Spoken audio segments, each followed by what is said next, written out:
nakikita ko na ibang mga lugar natin na papabayaan.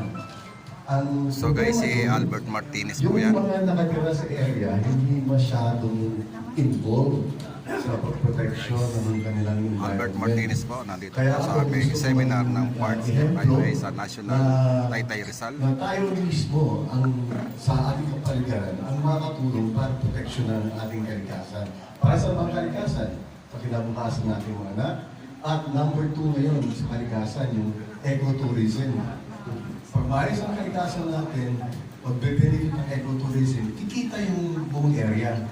So, importante po na pangalagaan natin. Ngayon yung pangalawa naman, ina-announce namin na merong Pinas. Ikutin namin ang buong Pilipinas para pakita ang mga gandang bagay at i-rate namin yung seguridad ng lugar. At i-rate din namin kung ano ang magandang lugar na pwede puntahan na ang affordable ng budget ng lahat. So malapit po yan sa UNTV at lalabas din yan sa YouTube. So abangan niyo po, baka kailan bang launch natin? Mga 2 weeks, 3 weeks from now. Mga 2-3 weeks from now, announce namin yun para mapanood niyo. At of course, kasali kayo doon sa mga gawin natin. Alam ko may ngayon dito, so si Mr. Generous, mararamihin na to. Generous. Sa next meeting natin, medyo malamig na. Pwede na kayo mag-jacket. O kasi galing kami sa first shooting day na aming show na feature namin ang Taras. So yun ang unang episode na lalabas.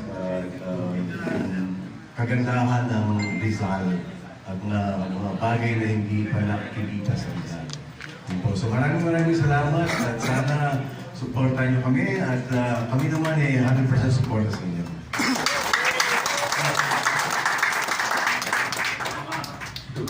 Thank you so much, Sir APM. Si Sir APM, siguro kasama na natin siya sa parts. Bago pa mag-COVID, sir. Magkakasama tayo. 2016 pa na, so. Na pinagalitan niya ako kasi yung ID niya after 4 years. 6 years pa na, naibigan. Ganun kahirap pumasok sa Parts FYI. Kahit sobrang gwapong artista, hindi basta-basta makakapasok. So, papalat kayong lahat talaga. So, okay. Pinahirapan namin, sir, sa... matinding screening ang pinagdaanan ni Sir Albert. So, napakinggan na natin ang mensahe mula sa ating mga butihing panahuhin sa ngayong hapon. Ngayon naman, gusto niyo bang marinig ang napakagandang boses ng ating generous man, the generous? Napakabalan ng Parts FYI kasi si Sir Ross, hindi talaga yan kumakanta sa public. So, medyo matindi yung pinagdaanan natin bago natin mapaongos yung kasi.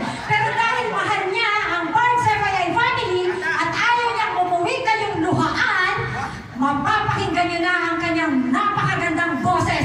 Ka-level lang naman niya si Michael Bublé. Jackson naman, sir. Bata ko siya doon. Michael Bublé yung kumanta ng hook. Ayan, okay, pakinggan natin ang napakagandang boses ni Jet Ross. Mapapanood din, hindi kakanta tayo ng ating partner na si Albert. Pero kanunin ko natin siya sa Netflix, Lavender Fields. Promote na, Lavender Fields.